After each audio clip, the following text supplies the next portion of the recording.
Hello friends, நம்ம என்ன பார்க்க போகிறோம் அப்படின்னா, அனானிஸில் படிக்கிற ஏப்ரல் மே 2026 ஸ்டூடெண்ட்ஸ் உங்களுக்கான எக்ஸாம்ஸ் நாளையிலேருந்து ஸ்டார்ட் ஆயிரும். மே 18 இருந்து.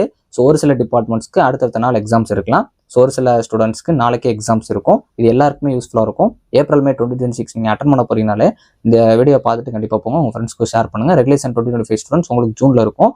ஸோ இப்போ ஃபஸ்ட்டு இன்னைக்கு உட்காந்து நைட் நல்லா ப்ரிப்பேர் பண்ணிட்டு இருப்பீங்க நாளைக்கு எக்ஸாமுக்கு.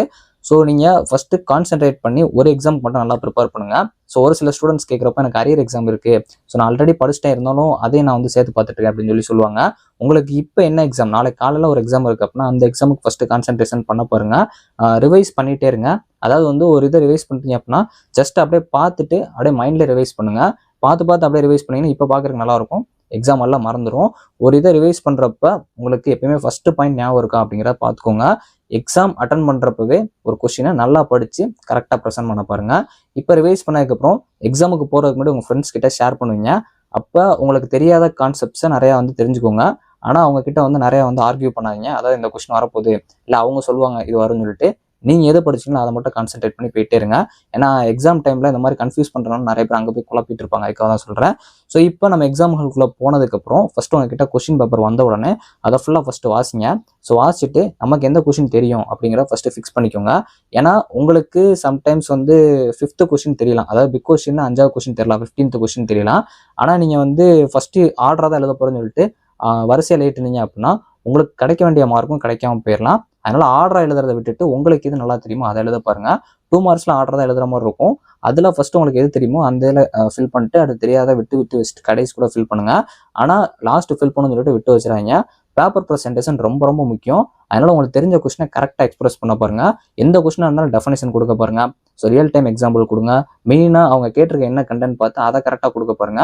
நிறைய ஸ்டூடெண்ட்ஸ் வந்து கண்டென்ட் கொடுப்பாங்க, அங்கே லிமிடேஷன் இருக்கும், அட்வான்டேஜஸ் எழுதிட்டு இருப்பாங்க. சம்டைம்ஸ் வந்து ஆர்கிடெக்சரோட சேர்த்து சைட்லேயே பார்த்தீங்க அப்படின்னா எக்ஸ்பிளைன் வித் யூசஸ் அப்படின்னு சொல்லி கொடுத்துருப்பாங்க. யூசஸ் எழுதாம விட்டுருவாங்க. அதனால அவங்க 13 மார்க் அப்படின்னா அதுக்கு வந்து அந்த யூசஸ்க்கு எப்படியோ ஒரு 3 மார்க்ஸ் இல்லை 4 மார்க்ஸ் இருக்கும், அதை வந்து விட்டுருவாங்க. ஸோ கொஸ்டினை கரெக்டாக ரீட் பண்ணி கரெக்டாக கொஸ்டின் நம்பர் போடுங்க. நிறைய பேர் பண்ணுற மிஸ்டேக் கொஸ்டின் நம்பர் கரெக்டாக போடாமல் எழுதிருவீங்க. கொஸ்டின் நம்பரில் அந்த பார்ட் வைஸ் இருக்கும், அந்த 11A 11B அதுக்குள்ளே சப்டிவிஷன் இருக்கும். அப்போ அந்த மாதிரி கொஸ்டின்ஸை கரெக்டாக இது பண்ணுங்கள். மெயினாக நிறைய ஸ்டூடெண்ட்ஸ் பண்ணிட்டு இருந்தது அனெக்சரில் ஃப்ரண்ட் பேஜில் மிஸ்டேக்ஸ் யாருமே பண்ணிடுறாங்க. இப்போதைக்கு யாரும் பண்ணுறதில்ல. இருந்தாலும் அந்த டிக் பண்ணுறது, ஸோ முன்னாடி எதெல்லாம் ஃபில் பண்ணணும் அப்படிங்கிறத ஒரு 2-3 தடவை நல்லா வாசிச்சுட்டு அங்கே என்ன தான் ஃபில் பண்ண பாருங்க. ஏன்னா ஃபஸ்ட் எக்ஸாமுங்கிறப்போ உங்களுக்கு ரொம்ப நாளுக்கு முன்னாடி அட்டன் பண்ணாலும் இப்போ கொஞ்சம் லைட்டாக மறந்துருக்கும். ஸோ அதனால் அதை கொஞ்சம் கரெக்டாக பார்த்து அந்த இடத்துல ஃபில் பண்ண பாருங்கள். ஸோ உங்களுக்கு தெரியாத கொஸ்டினை லாஸ்ட் அப்ரோச் பண்ணுங்கள். ஆனால் அதை விட்டுட்டு வந்துடுறாங்க. எல்லா கொஸ்டினும் அப்ரோச் பண்ண பாருங்க, அது மேக்ஸிமம் பண்ணிடுவீங்க. ஸோ கலர் பென்ஸ் யார் யூஸ் பண்ணாங்க, அதுக்கு WH வந்துச்சு. ஸோ அதனால் மோஸ்ட்லி பிளாக்கு ப்ளூ மட்டும் யூஸ் பண்ணுங்கள். அந்த பிளாக்மே யூஸ் பண்ணலாமான்னு உங்கள் காலேஜ் அந்த எக்ஸாம் ஹால் சூப்பர்வைசர்கிட்ட ஒரு கேட்டுக்கோங்க. ஸோ அதர்ஸ் வந்து மேக்ஸிமம் எந்த கலர் யூஸ் பண்ணாங்க ஸ்ட்ரைக் பண்ணி எழுதாதீங்க. உங்களோட பேஜை ப்ரெசென்ட் பண்ணுறது நீட்டாக ப்ரெசென்ட் பண்ண பாருங்க.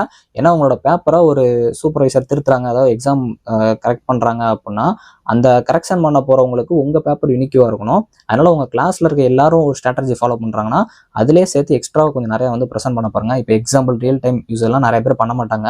அதே மாதிரி ஒரு கொஸ்டினில் கேட்குறாங்க, டேரெக்டாக வந்து உள்ளே போயிடுவாங்க. எப்பயுமே நீங்கள் ஒரு டெஃபினேஷன் கொடுத்து உள்ளே போகிறப்போ அது வந்து கொஞ்சம் எக்ஸ்ட்ரா மார்க்ஸ் உங்களுக்கு வாங்கி கொடுக்க நிறைய வாய்ப்பு இருக்குது. ஹெட்டிங்ஸ் கொடுங்க, சப் ஹெட்டிங்ஸ் இருந்துச்சுன்னா நிறையா கொடுங்க. பாயிண்ட்ஸாக போட்டு எழுதுறீங்க அப்படின்னா 1 2 போடாமல் ஸ்டார் மாதிரி போட்டு எழுதுங்க. ஏன்னா இப்போ 10 பாயிண்ட்ஸ் இருக்குது அப்படின்னா 9 பாயிண்ட்ஸ் இருக்குன்னா காட்டி கொடுத்துரும். ஸ்டார் போடுறப்போ உங்களுக்கு கொஞ்சம் அதிக மார்க்ஸ் வரதுக்கு வாய்ப்பு இருக்குது. கண்டென்ட்டில் மெயினாக ஃபோக்கஸ் பண்ண பாருங்க. பேஜஸ் நிறையா கொண்டு போகிறேன்னு சொல்லிட்டு நிறையா வந்து பேஜஸாக கொண்டு போயிட்டு இருக்காம கண்டென்ட்டில் கரெக்டாக ஃபோக்கஸ் பண்ண பாருங்க. உங்களோட எக்ஸாம் முடிய போகிற டயத்தில் எல்லாமே நம்ம எழுதிட்டுமா ரீசெக்அப் பண்ணுங்கள். சப்போஸ் நீங்கள் பார்க்குறப்போ ஒரு கொஸ்டின் தப்பு மாதிரியே தெரியுது அப்படின்னா அப்போ ஸ்ட்ரைக் பண்ணாதீங்க. ஆனால் உங்களுக்கு அந்த கொஸ்டின் ஸ்ட்ரைக் பண்ணிட்டு எழுதுற டைம் இருக்குது அப்படின்னா ஸ்ட்ரைக் பண்ணுங்கள். மோஸ்ட்லி ஸ்ட்ரைக் பண்ணி எழுதாதீங்க. உங்கள் பேப்பரை நல்லா நீட்டாக ப்ரெசென்ட் பண்ண பாருங்கள். 42 பேஜஸ் ஃபுல்லாக எழுதணும் அப்படிங்கிறது கிடையாது. ஒரு நல்லா படிக்கிற ஸ்டூடெண்ட்டே பார்த்தீங்க அப்படின்னா ஒரு 30 to 35 பேஜஸ்க்குள்ளே வந்து கம்ப்ளீட் பண்ணிடுவாங்க.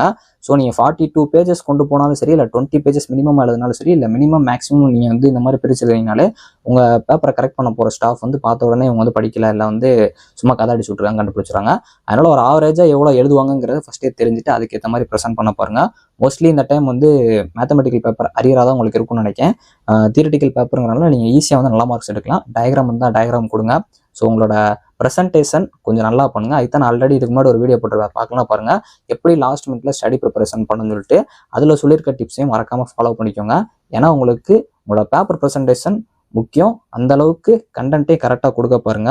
ஸோ இப்போ நீங்கள் ஒரு பைக் ரேஸ் போயிட்டு இருக்கீங்க அப்படின்னா ஸோ அங்கே வந்து உங்களோட ஃபுல் ஃபோக்கஸுமே வந்து அந்த ரோடுலையும் ஸோ உங்களோட பைக்கில் மட்டும்தான் இருக்கணும்.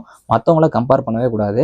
ஸோ அப்படிங்கிறப்போ அந்த பைக் அப்படிங்கிறது உங்கள் எக்ஸாமு, அந்த ரோடு அப்படிங்கிறது தான் நீங்கள் படிச்சுட்டு போகிற ஒரு வே.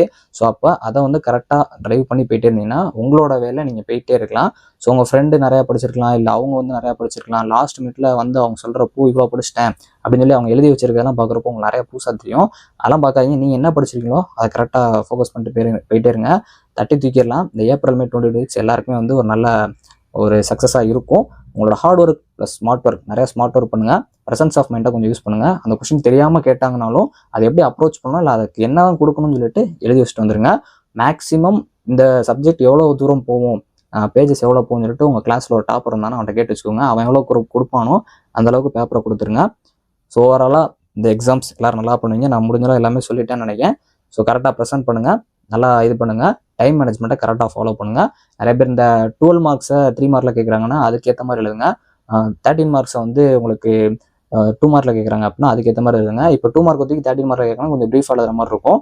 ஒரு சில கொஸ்டின் வந்து உங்களுக்கு சப்டிவிஷன்ஸாக கொடுக்குறப்போ 7 மார்க் இல்லை 8 மார்க்னு வந்துடும். அங்கே உட்காந்து 13 மார்க் ஏற்ற மாதிரி உட்காந்து எழுதிட்டு இருக்காங்க. ஸோ ஓவராலாக நிறைய ஸ்டூடெண்ட்ஸ் பண்ண மிஸ்டேக்கை சேர்த்து தான் நான் சொல்லியிருக்கேன். டைமை கரெக்டாக ஃபாலோ பண்ணுங்கள். நிறைய பேர் போன டைம் ஒரு சில கொஸ்டினை விட்டு வந்தேன் அப்படிங்கிற மாதிரி சொன்னாங்க. கலர் பென்ஸ் யூஸ் பண்ணி WH ரிசல்ட் வந்த ஸ்டூடெண்ட்ஸ் இருக்காங்க. ஸோ ஓவராலாக ஃப்ரண்ட் பேஜில் யாரும் மிஸ்டேக் பண்ணாங்க, ப்ரெசன்டேஷன் கரெக்டாக பண்ணுங்கள், கண்டென்ட்டாக கரெக்டாக கொடுங்க. Okay friends, all the best, எல்லாம் நல்லா பண்ணுங்கள். தேங்க்ஸ் ஃபார் வாட்சிங்.